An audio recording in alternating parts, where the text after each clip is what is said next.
السلام عليكم ورحمة الله وبركاته.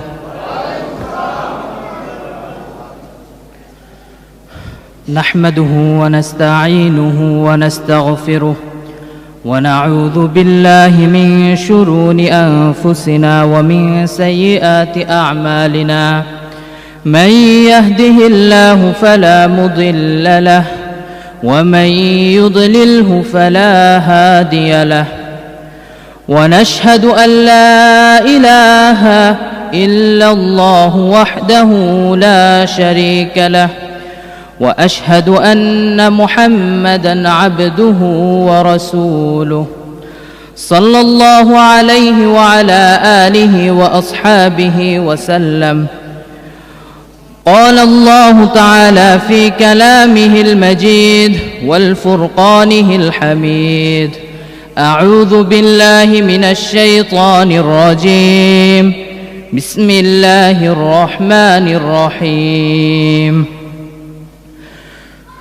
وقضى ربك ألا تعبدوا إلا إياه وبالوالدين إحسانا إما يبلغن عندك الكبر أحدهما أو كلاهما فلا تكن لهما أف ولا تنهرهما وقل لهما قولا كريما. وقال رسول الله صلى الله عليه وسلم: رضا الرب في رضا الوالد وسخط الرب في سخط الوالد. وقال الله تعالى في كلامه المجيد: بسم الله الرحمن الرحيم. إن الله وملائكته يصلون على النبي يا أيها الذين آمنوا صلوا عليه وسلموا تسليما. اللهم صل على سيدنا محمد وعلى آل محمد كما صليت على إبراهيم وعلى آل إبراهيم إنك حميد مجيد. اللهم بارك على محمد وعلى آل محمد كما باركت على إبراهيم وعلى آل إبراهيم إنك حميد مجيد. আল্লাহ রব্বুল ইজ্জতের দরবারে লাখো কোটি শুকরিয়া যে মাবুদ আজ এই জুমার দিনে সকল ব্যস্ততার মাঝেও আমাদেরকে এই মসজিদে উপস্থিত হওয়ার তৌফিক দান করেছেন। সকলে বলি আলহামদুলিল্লাহ। আজকে আমি যে বিষয়ে কথা বলবো সেটি হলো পিতামাতার হক, পিতামাতার সাথে সদ্ব্যবহার করার ফজিলত। আল্লাহ আমাদের সকলকে এ সম্পর্কে কোরআন ও হাদিস থেকে কিছু শোনার, বুঝার এবং আমল করার তৌফিক দান করুন। সকলে বলি আমিন। একটু আগে আমি একটি আয়াত তেলাওয়াত করেছিলাম। আয়াতটি হলো সূরা বনী ইসরাঈলের 23 নম্বর আয়াত। আল্লাহ সুবহানাহু ওয়া তাআলা বলেছেন: ওয়াকাদা রাব্বুকা আল্লা তা'বুদু ইল্লা ইয়্যাহু ওয়া বিল ওয়ালিদাইনি ইহসানা ইম্মা ইয়াবলুগান্না 'ইনদাকাল কিবরা আহাদুহুমা আও কিলাহুমা ফালা তাকুল লাহুমা উফফি ওয়া লা তানহারহুমা ওয়া কুল লাহুমা কওলান কারীমা। আয়াতে আল্লাহ তাআলা কি বুঝিয়েছেন আমাদেরকে, আয়াতে আল্লাহ তাআলা আমাদেরকে কি জ্ঞান দিয়েছেন আয়াতের মধ্যে, আমরা তা বোঝার চেষ্টা করব। ওয়াকাদা শব্দটা আমর, আমর অর্থ নির্দেশ করা। আল্লাহ তাআলা আমাদেরকে নির্দেশ দিয়েছেন। ওয়াকাদা আল্লাহ নির্দেশ দিয়েছেন, যে কি নির্দেশ দিয়েছেন পরবর্তী অংশে আল্লাহ তাআলা বলেন: রব্বুকা আল্লা তা'বুদু ইল্লা ইয়্যাহ, তোমরা আমাকে ব্যতীত আর কারো ইবাদত করো না। আল্লাহ তাআলা আমাদেরকে এই অংশে আমাদেরকে নির্দেশ দিয়েছেন যে তোমরা আমাকে ব্যতীত আর কারো ইবাদত করবে না। পরবর্তী অংশে আল্লাহ তাআলা বলেছেন ওয়াবিল ওয়ালিদাইনি ইহসানা, এবং পিতামাতার সাথে সদ্ব্যবহার করবে। আল্লাহ তাআলা এই অংশের মধ্যে আল্লাহর ইবাদতের সাথে পিতামাতার সাথে সদ্ব্যবহার এই অংশের মধ্যে নিয়ে আসেন একত্রে। পরবর্তীতে আল্লাহ সুবহানাহু ওয়া তাআলা পিতামাতার সাথে সদ্ব্যবহারটা কিরকম এ কথা বলে বুঝিয়েছেন যে ইম্মা ইয়াবলুগান্না ইনদাকাল কিবারা আহাদুহুমা আও কিলাহুমা, তারা দুজন অথবা তাদের মধ্য হতে একজন যদি তোমার জীবিত থাকা অবস্থায় তারা বার্ধক্যে পৌঁছে যায়, তাহলে কি করবে না? ফালা তাকুল্লাহুমা উফিউ, তারা যদি তোমাকে কোনো কথা বলে তুমি উফ শব্দটা মুখ দিয়ে বের করো না। পরবর্তীতে আল্লাহ তাআলা কি বললেন? ওয়ালা তানহারহুমা, এবং তাদেরকে ধমক দিও না। পরবর্তীতে আল্লাহ তাআলা বলছেন ওয়াকুল্লাহুমা কাওলান কারীমা, তাদের সাথে উত্তম আচরণ করো, তাদের সাথে খারাপ আচরণ করো না। এই আয়াতের ব্যাখ্যা দিতে গিয়ে ইমাম কুরতুবী রাহমাতুল্লাহ আলাইহি বলেছেন, আলোচ্য আয়াতে আল্লাহ তাআলা পিতামাতার আদব, সম্মান ও তাদের সাথে সদ্ব্যবহার করাকে ফরজ করেছেন। এই আয়াতের মাধ্যমে আল্লাহ তাআলা আমাদের পিতামাতার সাথে উত্তম আচরণ করাটা ফরজ করে দিয়েছেন আমাদের জন্য। কেননা পিতামাতার প্রতি সদ্ব্যবহার করা আল্লাহ তাআলা নিজের ইবাদতের সাথে একত্র করেছেন। আমরা এই আয়াতে প্রথম দিকে দেখতে পারি আল্লাহ সুবহানাহু ওয়া তাআলা বলেছেন ওয়াকাদা রাব্বুকা আল্লা তা'বুদু ইল্লা ইয়্যাহু ওয়া বিল ওয়ালিদাইনি ইহসানা। এখানে আল্লাহ তাআলা নিজের ইবাদতের সাথে পিতামাতার সাথে সদ্ব্যবহার করা এই একটি ছোট অংশে নিয়ে এসেছেন। পরবর্তীতে প্রথমে আল্লাহ তাআলা ইবাদত দিয়েছেন, পরবর্তীতে পিতামাতার সাথে সদ্ব্যবহার দিয়েছেন। আমরা যদি কোরআনে আরো অন্য জায়গায় যাই, যেরকম সূরা লোকমানে আল্লাহ সুবহানাহু ওয়া তাআলা বলেছেন আনিশকুল্লি ওয়ালি ওয়ালিদাই, তোমরা আমার শুকর করো এবং পিতামাতারও শুকর করো। এখানেও কিন্তু আল্লাহ সুবহানাহু ওয়া তাআলা শুকরের সাথে পিতামাতার শুকর নিয়েছেন। শুধু যে আল্লাহ সুবহানাহু ওয়া তাআলা এই কথাটা বলেছেন তা নয়, রাসূল সাল্লাল্লাহু আলাইহি ওয়াসাল্লামেরও একটি হাদিস রয়েছে সহিহ আল বুখারীতে। জনৈক ব্যক্তি রাসূল সাল্লাল্লাহু আলাইহি ওয়াসাল্লামকে জিজ্ঞেস করেছিলেন, হে আল্লাহর রাসূল, আল্লাহর কাছে সর্বাধিক প্রিয় কাজ কোনটি? তিনি রাসূল সাল্লাল্লাহু আলাইহি ওয়াসাল্লাম উত্তরে বলেছিলেন সময় মতো নামাজ পড়া। প্রথমে কিন্তু আল্লাহর ইবাদতের কথা বলা হয়েছে, পরবর্তীতে ওই ব্যক্তি আবার জিজ্ঞেস করলেন পরবর্তীতে কি? রাসূল সাল্লাল্লাহু আলাইহি ওয়াসাল্লাম বলেছেন পিতামাতার সাথে উত্তম আচরণ করা।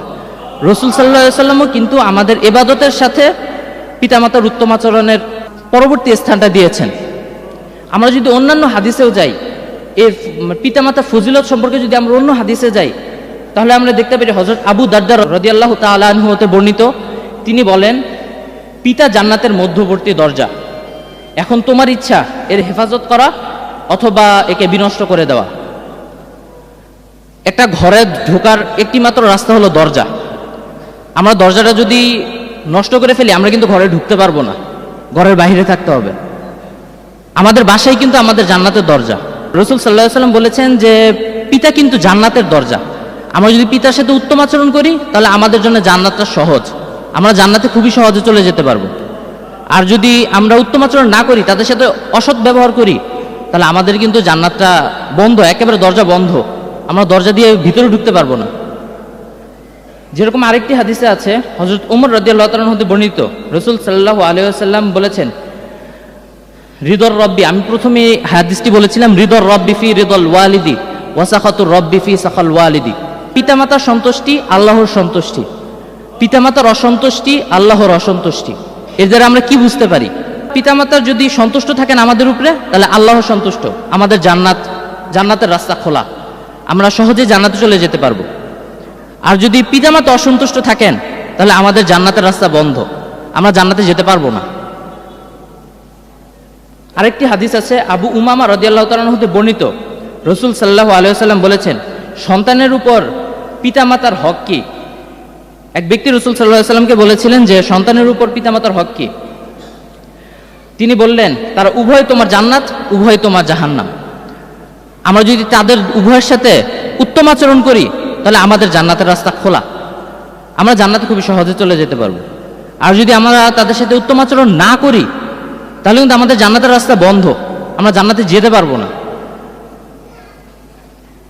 শুধু কি আমরা পৃথিবীতে তাদের সাথে উত্তম আচরণ করার কারণে এর প্রতিদান পাবো তা নয়, আখিরাতেও পাবো, পৃথিবীতেও পাবো।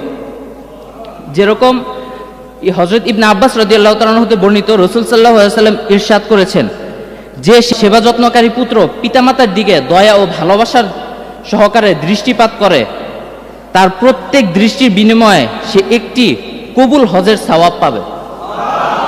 কেউ আরজ করলো সে যদি দিনে 100 বার এভাবে দৃষ্টিপাত করে, তিনি বললেন হ্যাঁ, 100 বার দৃষ্টিপাত করলেও প্রত্যেক দৃষ্টির বিনিময়ে এই সওয়াব পেতে থাকবে।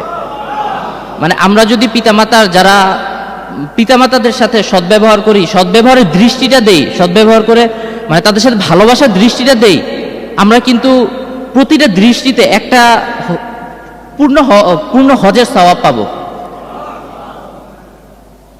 যদি প্রত্যেকদিন 100 বার, 1000 বার, যতবারই দেন, প্রত্যেকবার আমরা প্রত্যেকবার দৃষ্টিতে প্রত্যেকটা হজের সওয়াব পাবো আমরা এক একবার।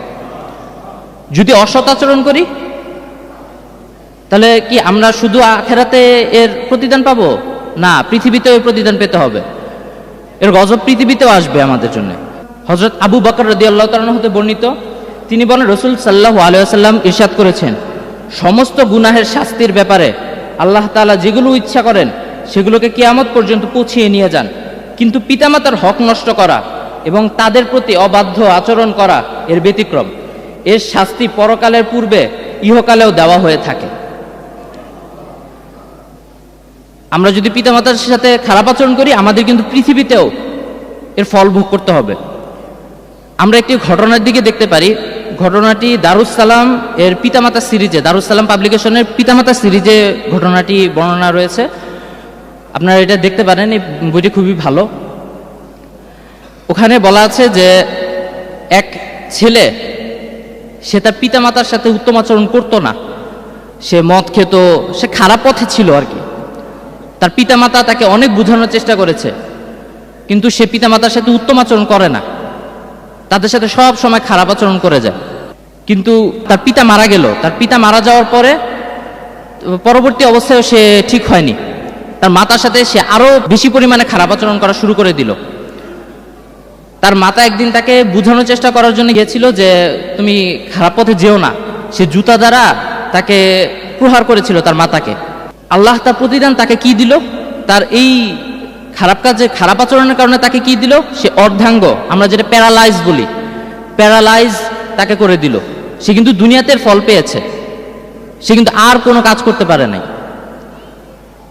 সুতরাং আমরা চেষ্টা করব আমাদের পিতামাতার সাথে, যাদের পিতামাতা জীবিত আছেন, তাদের সাথে উত্তম আচরণ করার, তাদেরকে ভালোবাসার, তাদের সাথে সদ্ব্যবহার করার তৌফিক দান করেন। আমরা সকলে বলি আমিন।